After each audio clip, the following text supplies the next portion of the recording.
Hear us, all mortal creatures, and rejoice, for the time of peace and the great silence has arrived. Be still and know that the end has come.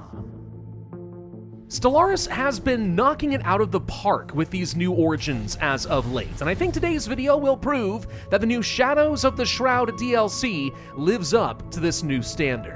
Sirs, Sirettes, and Xenos of all ages, my name is Pravus, and today I am collaborating with Paradox Interactive to show off one of the new origins that spells certain doom for the galaxy. And it all begins with faction creation. Now, in the last couple of major DLCs, Stellaris has completely revamped the ascension paths for machine empires, biological empires, and now it is time for psionic empires to shine. And there are a couple of new origins to help with that. We could play as psychic robots, which is pretty cool, or we could play as mind wardens, a race specifically dedicated to hunting down and exterminating psionic empires before they rip apart the fabric of reality. But of course, we're going to be playing as the Endbringers, a challenging origin where our species discovers that they have been marked for a great and terrible fate. So let me introduce you to the Doom Heralds. These are going to be a materialist oligarchy making use of a new trait we've never seen before called Tank Bound. Now, this is a pretty cool trait, but it does come with some pretty nasty challenges you've got to work around. You see, it turns out there are some downsides to being confined to a tank of fluid. We really can't do any menial work of any kind. As a result, all of our rural districts, so generators, miners, farmers, are going to be fully automated. No pops required, which is kind of cool, but it does come with the penalty to our efficiency, which means we're going to be very bad at generating some of these early game resources. You can overcome that to some extent through technology, but it's going to take a bit of investment. Our species, though, as a result, can really only work as specialists and elites, which means you can focus a lot on, let's say, consumer goods and research and Unity pretty effectively. There are other downsides that are not immediately obvious here, though. I mean, if we can't pick up any rocks, what makes you think we can pick up a gun? Tank-bound species can't have armies. And that's a huge problem because my original vision for this species was to be a fanatic spiritualist death cult. But if I can't make my own armies, and I can't have any robots because I think they're evil, then I'm very limited in my options for conquest. So I don't actually recommend that. Probably go ahead and play with Materialist instead. That's going to work out nicely, though, because we have access to a new trait, which is going to boost up our research dramatically. We have access to Cranial Megatrophy. This is going to give a whopping 25% boost to our researchers, but would come with a massive penalty to our menial workers. But here's the thing, we're tank-bound. We don't have any menial workers, everything is fully automated, so this penalty is non-existent. Instead, it's 4 points for 25% more science. Huge! I'm also going to pair this up with natural engineers because I think from a roleplay perspective it kind of makes sense for their existence, and also conservationists. Trust me, the extra consumer goods upkeep reduction is going to be pretty helpful in the early game. Lastly, I do want to point out we do have access to a new psionic voice. When the Shroud calls, we answer. And 2 new ship sets were added into the game. One for the Mind Wardens with this very angular appearance here. I like it a lot. But we also have Psionic, and this looks sick. I love it. So, let's begin our game and bring doom to this new galaxy.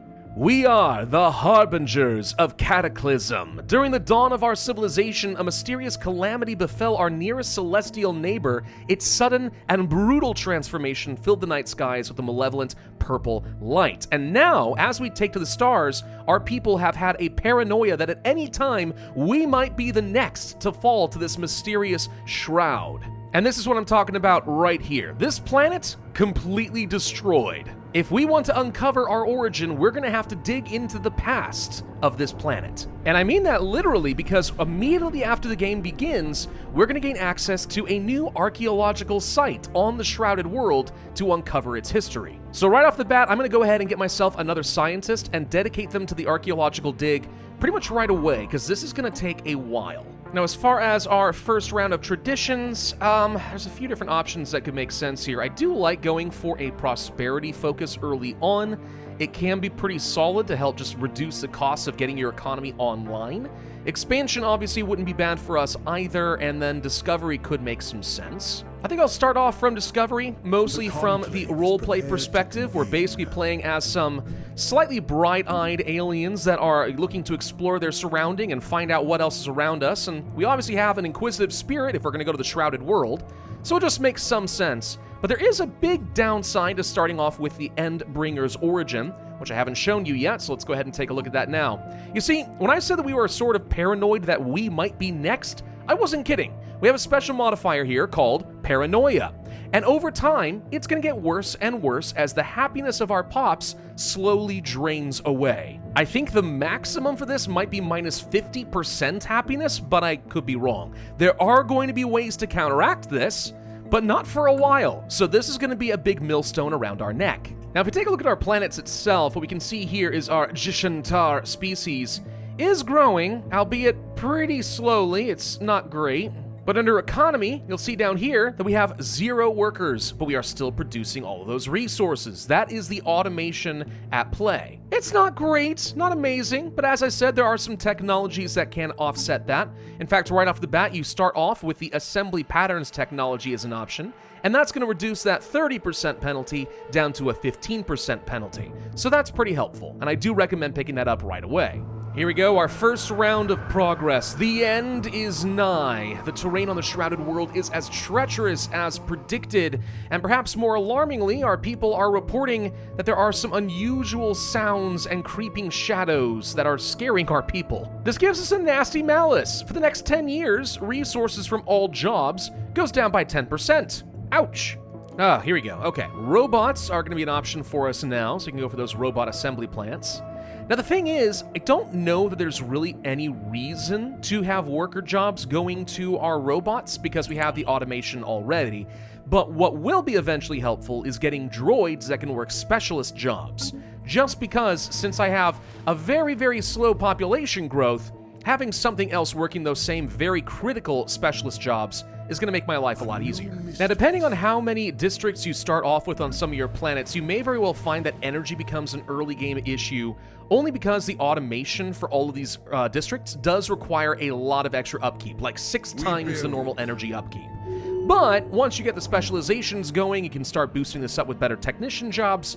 It solves itself pretty quickly. Like in the long term, the automation means that you can build a lot of these districts and you will just start churning out resources completely with disregard for your population. By the way, going back to our Shrouded World over here, we are not the first people to have explored this destroyed planet. It turns out there was another species. Why were they here? Don't know yet. By the way, in other news, our people apparently are going mad. That's concerning. Now, temporarily, I'm going to be building up some administrative offices, which I wouldn't normally do for a science focus, but we do need some early game unity.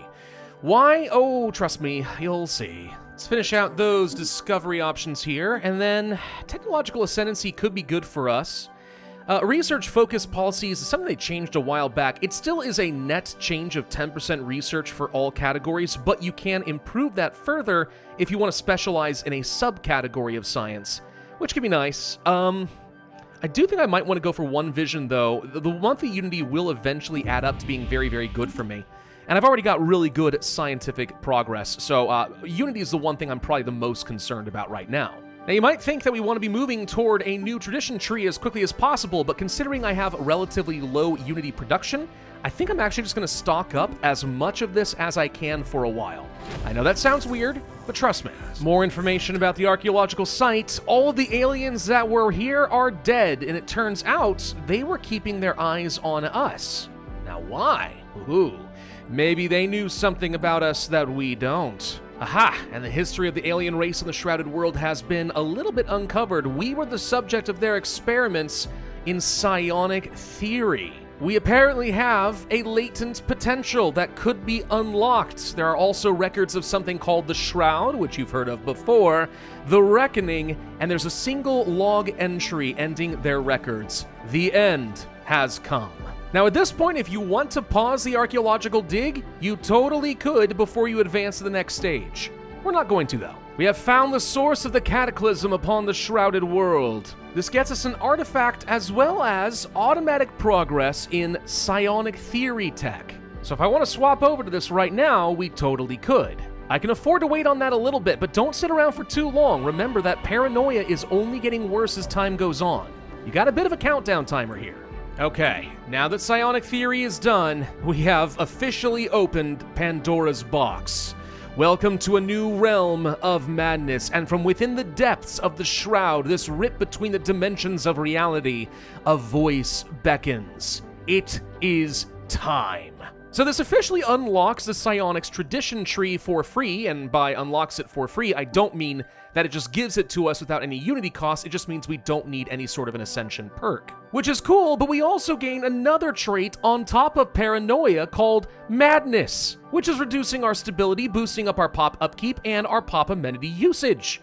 Which is one of the reasons I think that having lots of consumer goods early on is helpful, because the upkeep is about to skyrocket. But this is why I've been saving my unity, so let's go down over here and grab that psionic tree, bada boom, and officially our fate is sealed, the path is set, and the entity longs for willing sacrifice. So we're now all latent psionics, which is cool. Every pop gets a little boost now.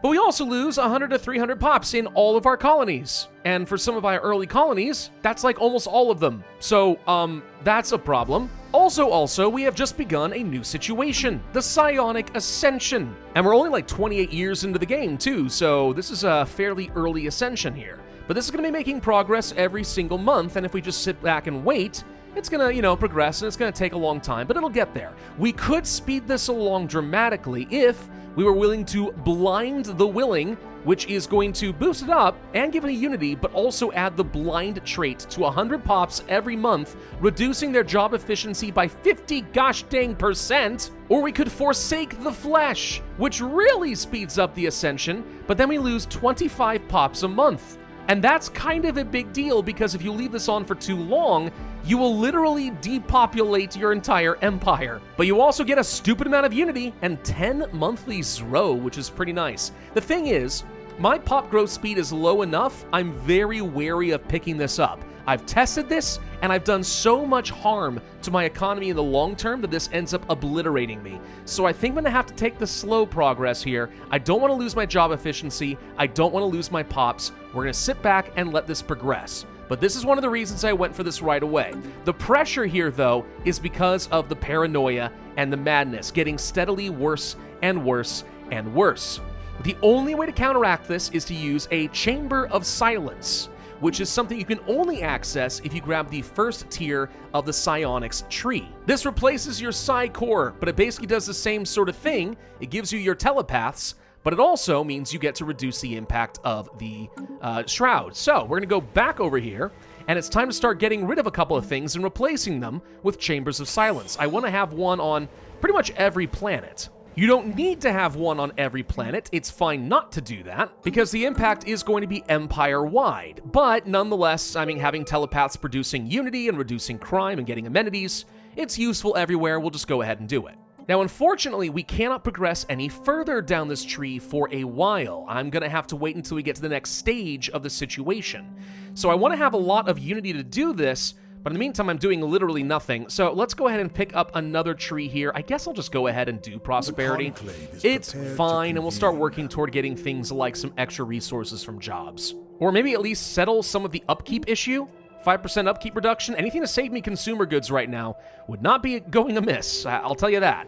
But our Chambers of Silence are just about finished across all of my worlds, so if we go back to our species, we can see that paranoia has been reduced to only a minus 21% happiness penalty, and our pop upkeep, amenity usage, and so on has been reduced a little bit as well, which is good because we're hitting a point where I'm starting to have serious stability issues on a lot of my worlds. And this is why we have the pressure to be rushing down the Psionic Ascension as quickly as we can. Oh, God. Now, periodically, we are going to have some little events from the situation where people are struggling to live in harmony with the voice. We could accept the situation recedes, and this is going to cost me several months, or we could accept 5 years of bad resource production, which is terrible in its own right, but at the same time, advancing by 100 progress will save me a long time. So I'm going to try this, even though I hate losing 10 years of resources, because the faster we get through this without burning my population, the better.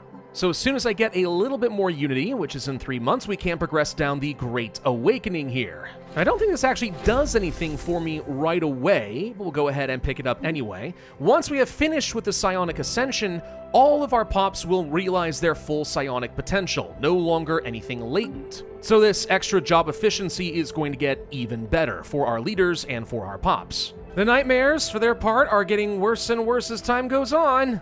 And some of my planets are really struggling with their stability right now. We can speed the event along a little bit if we keep going down some more psionics here. So 5% situation speed once done, habitability and happiness goes up for everyone. Moving on into stage 3, all shall be reborn. We now understand the vision of this entity. At this point, we only have to hold out for 28 more months, and then the Psionic Ascension here will be done.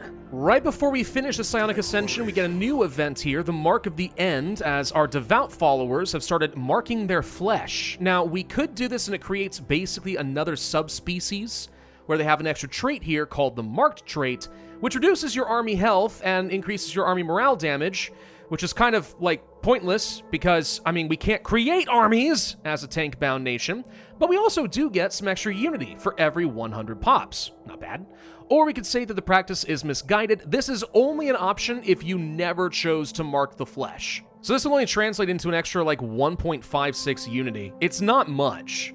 I think I'd rather actually just go for the stability and happiness. I think it's better. And I stand by this decision, by the way, because I think that happiness and stability fixed a lot of my consumer goods issues just by itself, which is great. And by the way, don't get fooled into picking up telepathy early. Remember, as a tank bound, I can't have any armies, including psionic armies.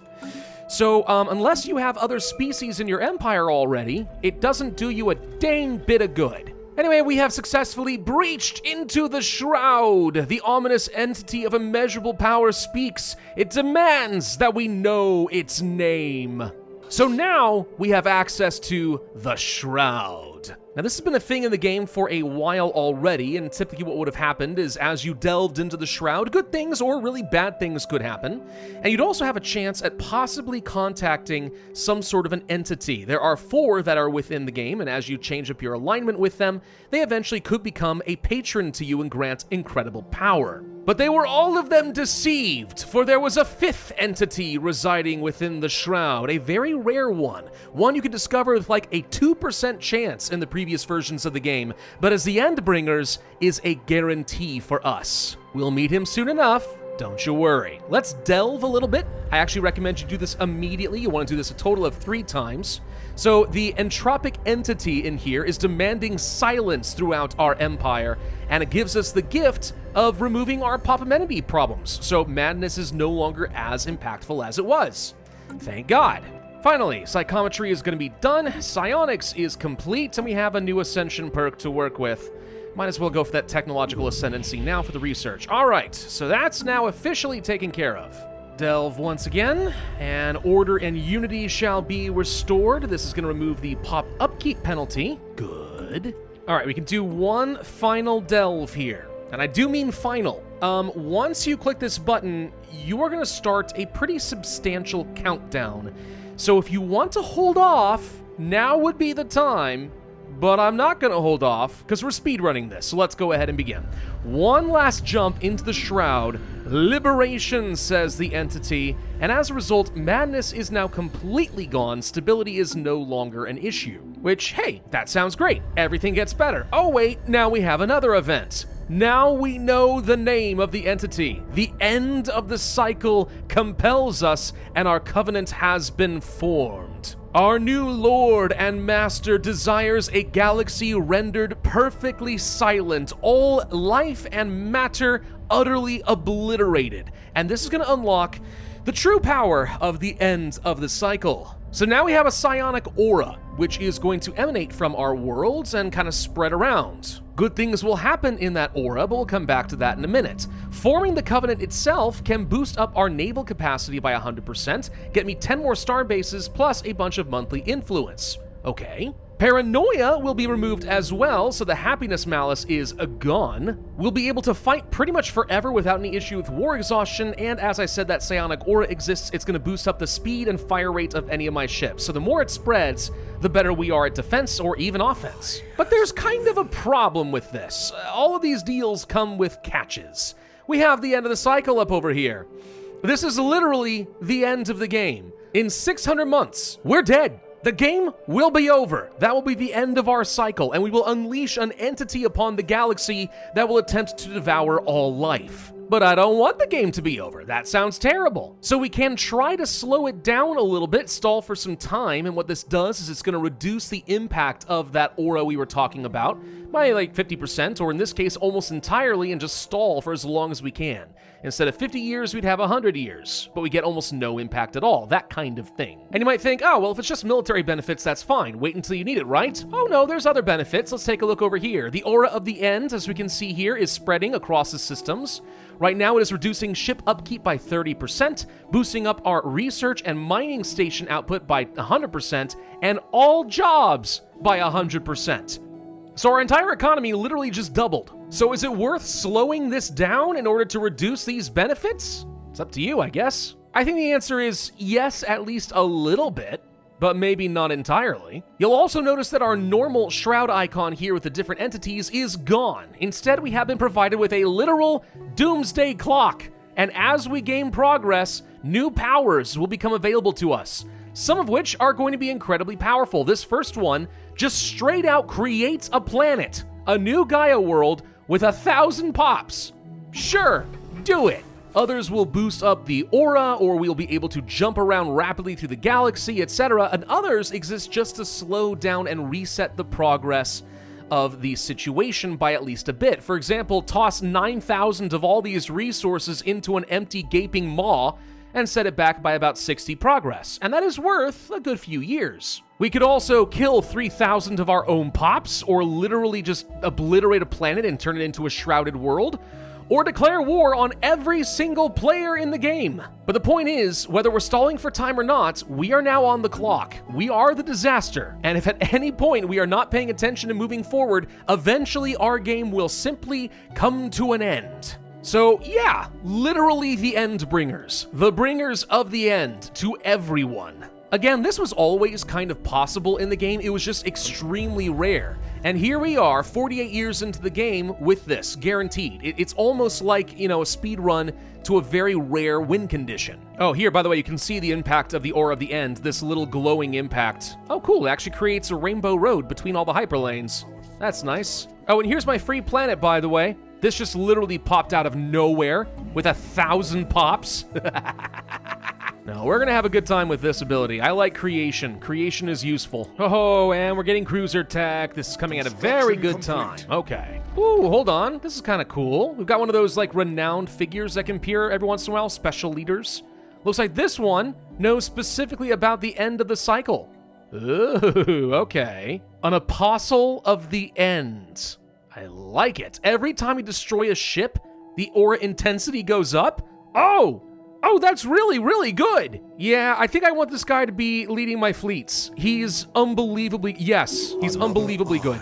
All right, we finally have an option to go for another round of civics. What would make sense for us here, though? That's a good question. I think there would be something to be said about going for distinguished aberrality. Extra ship fire rate and fleet command limit and so on can be pretty nice. There are some new civics I haven't shown you, such as entropy drinkers, where literally I can just start absorbing the life force of my citizens to make my elites live longer, or get more experience, I should say, which is interesting. There's also going to be things like, where is this? Secret societies, where I literally can start proxy wars between different civilizations and profit from them. Not what I'm going for here, but pretty cool nonetheless. Anyway, let's go ahead and start making some claims against some of my neighbors. Yeah, let's just go ahead and declare the war now. I might as well. It's time. Sucks to be you bunch of pathetic... What are you? Slugs? Sure. And here comes their pathetic fleet, and it got obliterated. I didn't even take a scratch. Oh, sucks to be the slug. And that war is complete. All right, take all this territory. Thank you. I want you to note, by the way, as I said, you can't really delve any further into the Shroud. Every time you do this, it's just there's no video feed. We've never known the Shroud to be so still. The real true master of the Shroud is already on our side. What else is there to discover? My science is starting to go a lot faster all of a sudden, by the way. Yep. Bumping up to 1,000 science or so by about year 60. Not as fast as I could be, but acceptable for now. How are we doing as far as our goal right now, by the way? We have spread to 88 out of the 593 systems. Wow, it's more than 10%. Nowhere near enough, but, you know, we're making some progress here. There are a few things we're missing to really start popping off, though. For example, I really need to get the technology that lets me start extracting Zro. We have a few sources of that, including in my own homeworld. With Zro, we'll be able to start unlocking some of the best new weapons in the game. Psionic weapons, and oh boy, I want to use those. New Covenant powers available. Okay, so that means we are indeed still making good progress down the end of the cycle. I say good as if it is a good thing. It's not actually for me, but now we could press this button, and for 5,000 energy, which is nothing to me, we boost up our station outputs even further. Sure, it's not really a big deal. It's more just a reminder that, yeah, we are slowly ticking toward our doom. Aha, now we have a new problem. Our psionic aura is apparently struggling against an opposing aura originating from the Isperia system. So, we have a counter force, huh? So whichever of the auras is more intense will eventually start winning what is effectively a giant tug-of-war. So I'm kind of curious where this Isperia system is. Over here? Okay. So I'm guessing then that these guys might also have gone down something of a psionic route. They're chosen. We're gonna have to go kill them. Man, I really do hate these stupid robot armies. They're so pathetically weak. Like, if I could replace them with anything else, proper psionic armies, oh man, I'd be happy with that. New Covenant powers, by the way. Kill 3,000 pops. No, thank you. Either just go ahead and toss a ton of resources into the void and yoink, send that back a few years. As always, though, I run into the same problem I've always had with Stellaris as we continue conquering all this land. It takes forever to get anywhere, even with upgraded engines, upgraded hyperdrives. If you don't have those hyper relays, be prepared to spend literally years traveling around. Which is fine for some people, it's just for me, it's just like, woo, this is so fun. Progress of the aura continues to build up. We've got 219 out of 592 systems. So bit by bit, we're getting there. Not fast as I would like, but we're starting to get there. Remember, though, we can use these auras to just give us a combat advantage every time we fight in our own aura. So, like, these guys here, they're fully encompassed. I'm going to have a massive combat boost here if I want. Oh, finally, hyper relays are an option. Oh my god. Yes. I can start using my construction ships to actually start moving faster on the dang map. Thank you, thank you, thank you. What else can I do to try and further the aura of the end? Because I'm looking at this, and yeah, it's gotten a pretty good ways away. All the way out over here, it looks like, yeah. So, what boosts this? Is it access? Is it just time? If I get a wormhole, can it start leaking through to a different area of the galaxy? I don't know. These are things I need to find out, and quickly. Because it looks like over here, the psionic aura just automatically will be spreading wherever psionic populations are concentrated. So wherever I have pops, it will spread faster, and the intensity can go up from happy psionic pops, priests, governors, and shrouded worlds. Also military fleets. Good to know. So if I were competing with these guys over here, which I'm no longer convinced that I am, I think I overwhelmed them, my military presence alone would probably push it. So let's try this. Let's go ahead and declare a war on the nation on the other side of this natural wormhole, because I'm not seeing the aura spreading, but I bet you if I take any territory over here, colonize even a planet, for example, and we have some psionic pops here, boom, all of a sudden I bet you we start seeing the aura spread. So it's kind of like playing Plague Inc., actually, and trying to just hit multiple different continents. And I know how to do that. I do have access to the Mighty Titan now, though. Hold on, what does this look like with a new psionic ship set? It looks pretty darn cool. And I've actually got a special beam to replace the Perdition beam. The Ancient Ruination Glare. Cool. Wait, hang on, what just happened here? Oh, no. Right. Well, that's gonna be awkward. I'm not a member of the galactic community, so I didn't know what was going on, but it appears the entire galactic community just declared war on me. I'm at war with the entire galaxy. Oh, this is gonna be good. The big issue is that it actually just sent my entire fleet back home. Like, oh, I was in enemy territory in a war I was already involved in. Why did you have to teleport me back? Now I have no idea where they are. It's gonna take a while. Anyway, I don't know how much of this is because they are aware the aura of the end has spread this far, or if it's just because I've antagonized so many people that I am considered a threat to the galactic community. Either way, they're not wrong, but I am annoyed. So this counts as total war, which means that everything we take is automatically gonna flip to us and vice versa. If they take one of my little stations, okay, fine, it flips to them.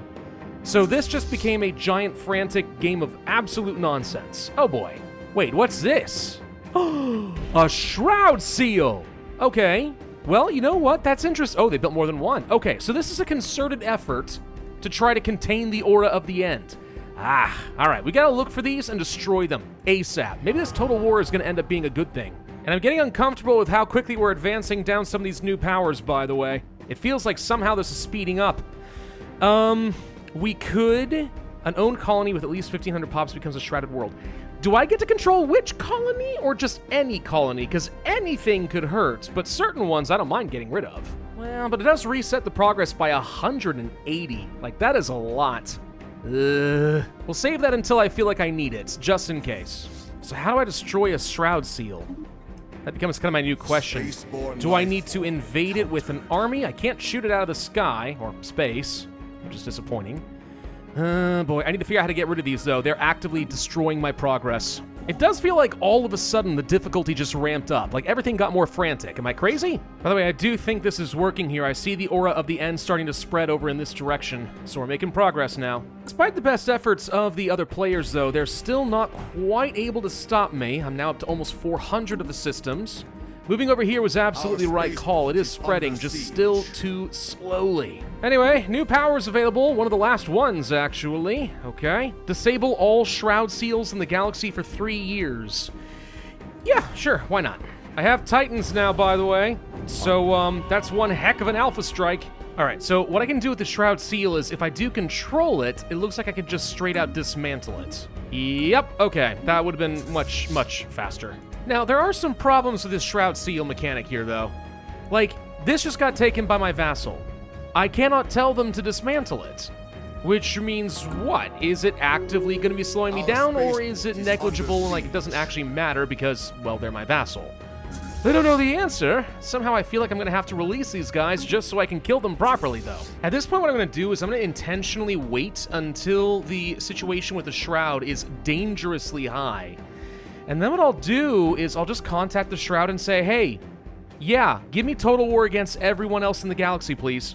And just accept that I'm gonna have to just march around and murder absolutely everyone, but no more of this silly war nonsense where some things just end and some things don't. Let's just do this, and it also resets the cycle progress by 240, which buys me a lot more time. So as far as I'm concerned, I consider this an absolute win. What I should be doing is looking at the map and finding any of the star systems where my aura is currently not spread. Like, there's some over here, for example, and that's because of this stupid shroud seal. I need to find these and blow them up. Anywhere else, though, that doesn't have that, that might be a sign that I need to just, like, move my fleets over here, and that will build up the psionic pressure regardless. Oh, boy. You know, I was thinking that maybe, just maybe, we were going to win this before the Great Tempest or any other of the crises fired. It looks like we're barely off, though. So, with about 120 systems to go, there's our crisis. Great Tempest time. So let's see. They fired around all the L gates. Yep. 91,000 strength there. That's not unusual. Oh, here's a whole bunch right now. Okay, yep. Looks like we're fighting them right now. All right, hi, Great Tempest, how you doing? Answer, not that great, say goodbye to your Titan. All right, boom. Maybe we should just go ahead and invade them and try to take them down. I don't even know if I have to spread the end there, but why take the risk? And in the meantime, yeah, that is a Great Tempest chasing me around. Oh God, I am in uber-duper trouble. Like, of all the times to be fighting against the endgame crisis while I'm all the way out over here, this is a horrendous time for this to fire off. Not gonna lie, I feel like I completely stalled at this point. Getting in here to actually get all of these shroud seals and destroy them is, well, it's proven to be a little bit tough. And again, it's stuff like the fact that I have to use the most worthless armies of all time that's really slowing me down too. I mean, beyond just the general, oh, it takes forever to go anywhere. All right, that's it. Unfortunately, we can't afford to wait any longer on this. It's time. Covenant power. Total War. The whole galaxy. Reset that down almost to half, and then that's it. I am now gonna have to kill literally everyone around me, ever. Look, let's be honest, there's only one thing that matters right now, and it's those dang shroud seals. If I can just find them and get rid of them, we can actually just win the game, and I don't have to worry about anything else. But finding them is proving to be just a little bit tricky. It seems like whoever these Republican human tribes were, they built a lot of them. Like, I've cleared out like 6 down over here so far. It's taking a lot of micromanagement too, I will tell you what. Holy crud, these guys are making me work for it. Okay, are there any others I might be missing? Yes, the shroud just knocked one out over here. There's another up over here. Okay, so is dark blue also building some? Seems like the answer is probably yes. We'll need to clear some space out over here. Wait, what is this? A shroud tunnel? Hold on. What is a shroud tunnel? Got no idea. It's probably something unique to these folks. Oh, you've awoken horrors beyond your understanding and doomed the galaxy. Okay, so she's not gonna help me at all then. It's a shame too, whatever you had seemed kinda cool. So how much progress are we making now? We're up to 512 worlds. Oh my god. You and your stupid seals, why can't you all just go quietly into the night? Oh god, what now? Psionic aura approaches. Listen to the echoes within the shroud. We report the Hithnaran Mandate apparently have also just started their own weird thing. I assume that's gonna work the same way as everything else, which is just out-intensify it and win. I mean, that works in most cases, just drown the noise out, am I right? I think at this point though, even though I have not managed to conquer all of the worlds, I think I've taken down almost all of the starports in the galaxy at this point. Which means if I can just finish up a few things, like let's say invading Earth, and finish up these last seals, maybe, just maybe, we've got it. Gosh, dang it, I missed one over here. This is what I'm talking about. Finding these dang things is annoying. It doesn't help that I could swear periodically I have tried to conquer a system, and then it says that it's dismantling the seal without me doing anything, and then I come back and lo and behold, it has not dismantled. This is a good example of that right there. I already did that, and apparently not. What the heck? This shroud seal's back again. Do you see what I'm saying? You saw me click this earlier. Maybe we just accept the psionic intensity gain at 100%. I think we do. Just boost it as high as you can, dang it. There we go, there we go. I moved some more down over here, for example, so the intensity is, in fact, starting to build up. There we go. Okay, and once this fills up, it does fill out over here. Okay, so we're starting to see it now. Here we go, here we go. When in doubt, just resettle psychic pops. It works. In the meantime, I'm gonna rally up the rest of my large fleets, and let's go clear out the Great Tempest. It's time. I'm worried that we have to have somebody over here to spread the psionic stuff in the L cluster. So I've built up a habitat so we can move some psionic pops over here, but that may still take a while, so I should go ahead and clear this area out completely. The galaxy can't stand before me, like it's already dead. It's just now, it's a matter of cleanup, and that's been quite tough here. But alright, so Great Tempest won't stand a chance. These are some pretty huge frickin' fleets. Alpha strike the crap out of them. And I think usually the main cluster is right over here. Yep. Ooh, boy, those are some big, scary stations. But eliminate that central cluster, and there we go. All the nanite worlds are done, and now available for me to take.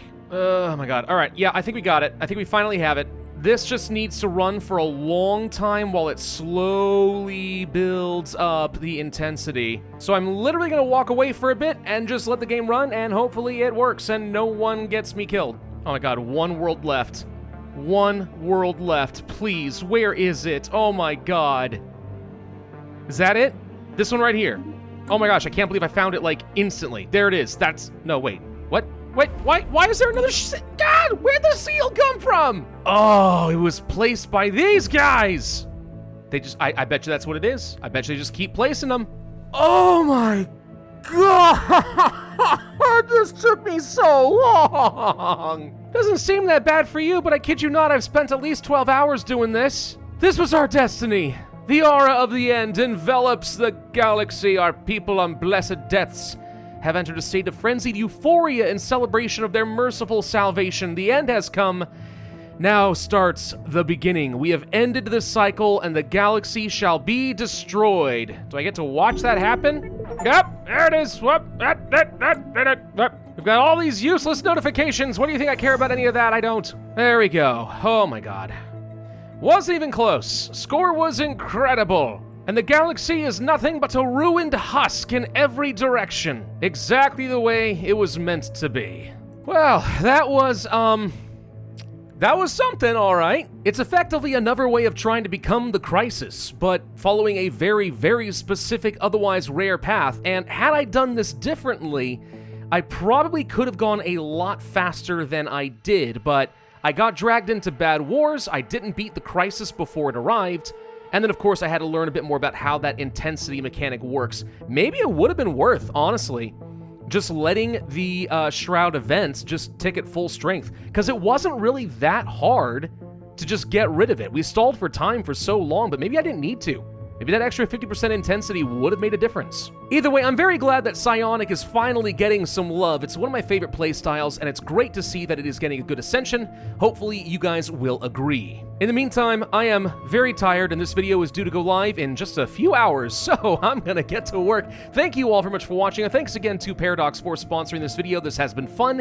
If you guys want to learn more about Shadows of the Shroud, you can find a link in the description down below. And otherwise, I would ask you to hit that like button, leave a comment, subscribe, hit that notify bell, and I will see you guys next time.